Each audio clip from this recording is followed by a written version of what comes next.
And we're talking today with Hugh O'Donoghue, who is the Communications Manager at Alzheimer's Ireland. You're very welcome to the show. Thanks so much for having me, John. It's a pleasure.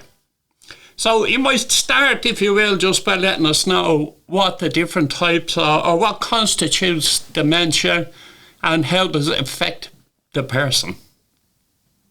Yeah, so that's quite interesting. So dementia is an umbrella term that applies to a number of different illnesses. Alzheimer's disease would be the most common and prevalent, but there's other diseases such as frontotemporal dementia, dementia with Lewy bodies, and then there's hundreds more. Wow. And I'm not going to go into them because we don't have the time, unfortunately.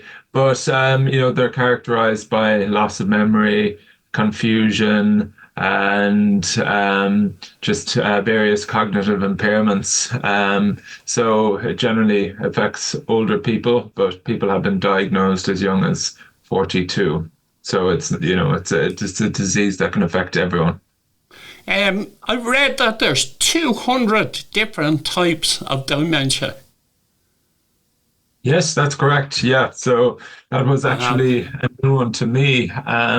But yeah, so as I said, I could be here listing off the various different types for up to an hour, I'm sure. But there's 64,000 people living, an estimated 64,000 people living with dementia in Ireland. Unfortunately, we don't actually have a national registry for that.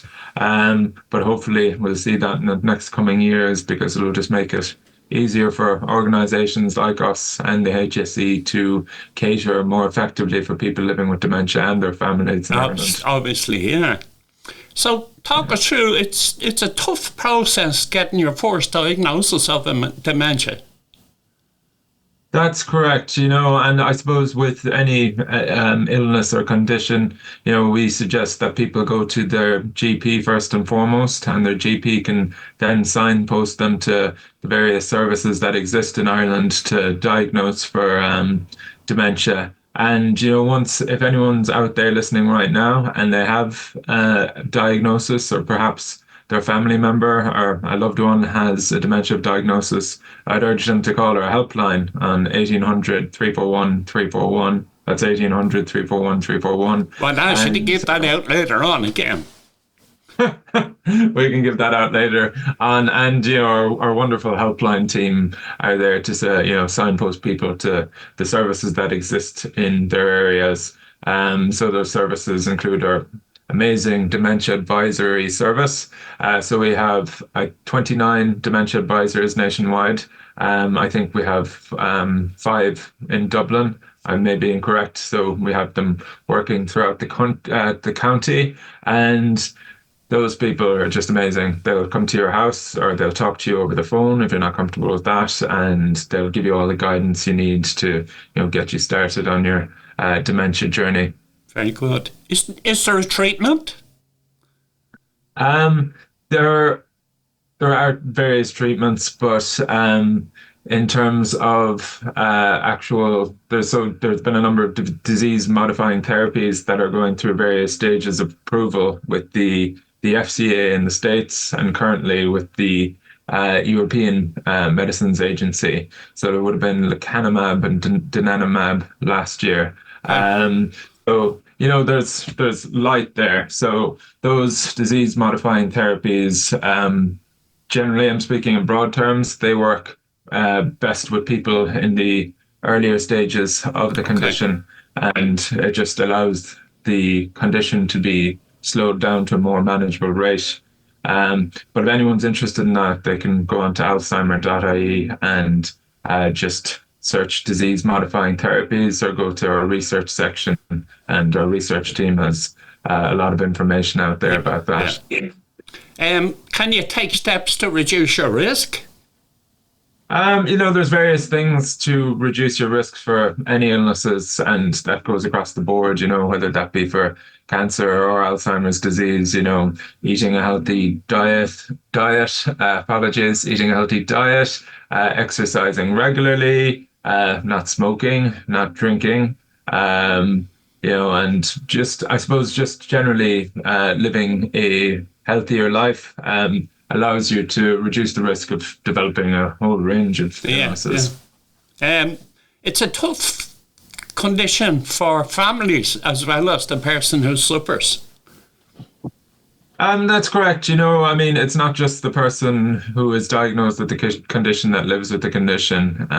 Their whole family, their community also lives with the condition, and that's something that we're also working at the moment, in conjunction with Understand Together, is trying to create a more dementia inclusive Ireland. Okay. I suppose, most compelling would have been in November last year down in Cork. It hasn't happened in Dublin yet, but we launched the first dementia inclusive shopping centre in Mahon Point in Cork. And that meant that everyone who works within Mahon Point Shopping Centre got dementia inclusive training. So that just creates a better environment for people living with dementia and their families. Because as you said, it can be challenging, John. So I think that's, just from speaking to people on the day and afterwards, just knowing that a public place like a shopping centre is set up and trained to deal with people living with the condition, not deal with people, but be more welcoming to them, makes a huge difference to people. So let's say if you were in the condition that your mother, your father, or your husband or wife was living with a condition, and you'd feel more safe. You'd feel like, oh, I can bring mom here, and staff are going to be a little more patient, a little more welcoming. It makes such a huge difference, and that's what we're all about here at the Alzheimer Society, is creating a more inclusive Ireland for people living with dementia and their families. So tell us a bit about the Alzheimer Society of Ireland. When was that founded and what was the purpose? Yes, so I suppose we celebrated our 40th anniversary in 2022. And so we were set up in 1982. And it was set up with the express function to create more supports and services for people living with the condition. And, I suppose we've gone from strength to strength since 1982. It was very humble beginnings.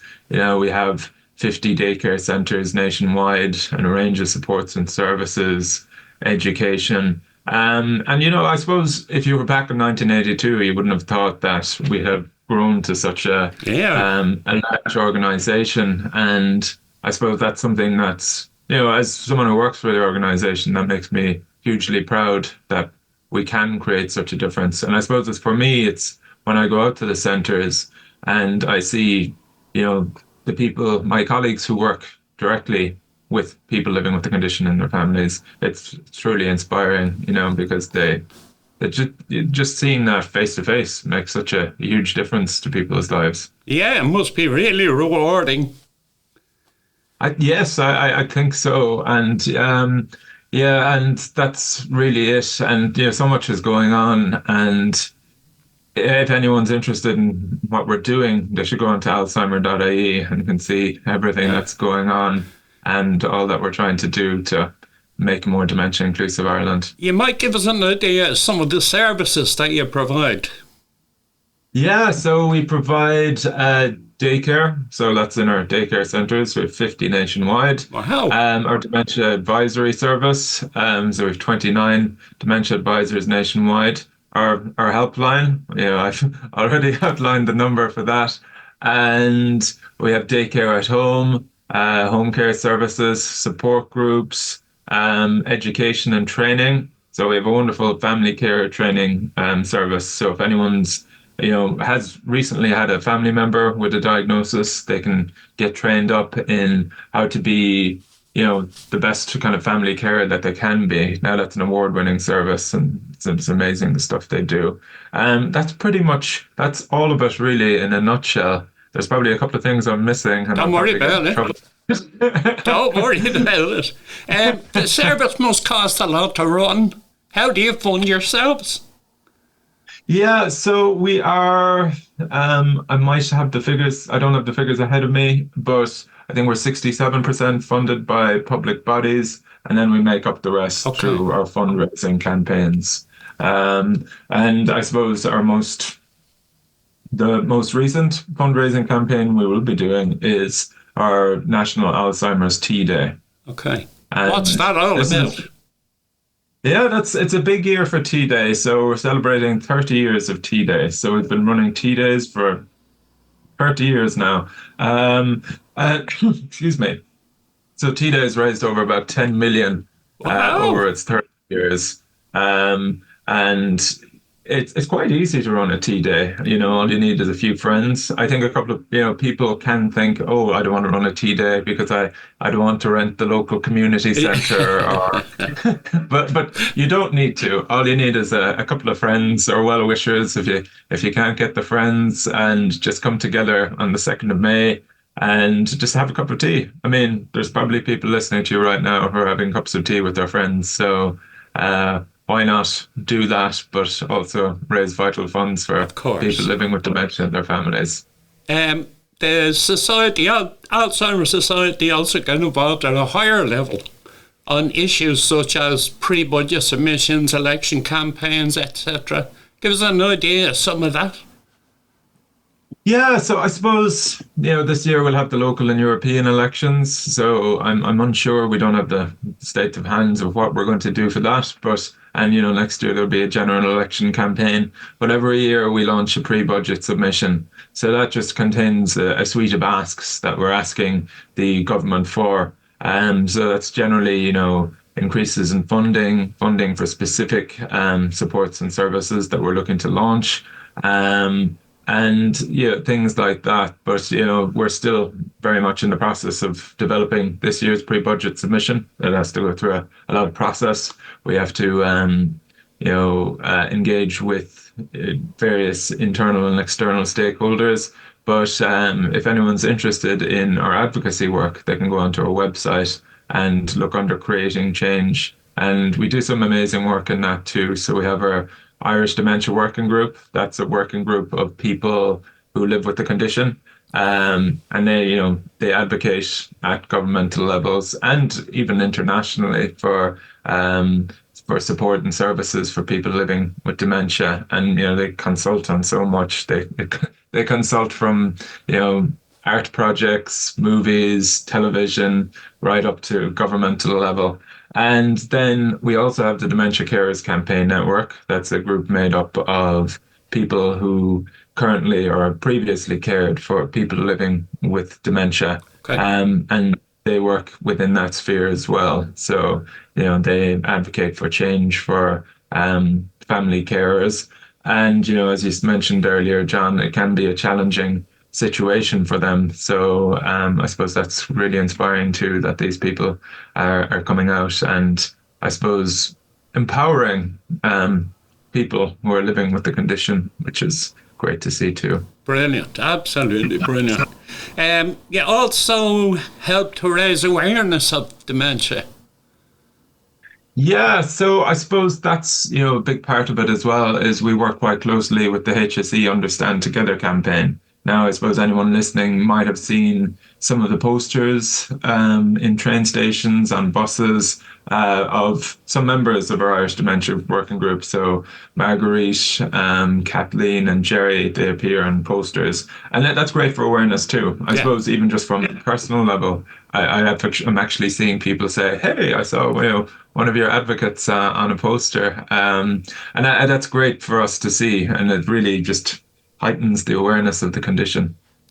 Because I think it's a large part of what we do is, most people living with dementia live within their community, and that's really what we want to see. So I think that's it too, with public services like Irish Rail have been very good and have engaged a lot with our Irish Dementia Working Group, and having those posters up there is a huge help.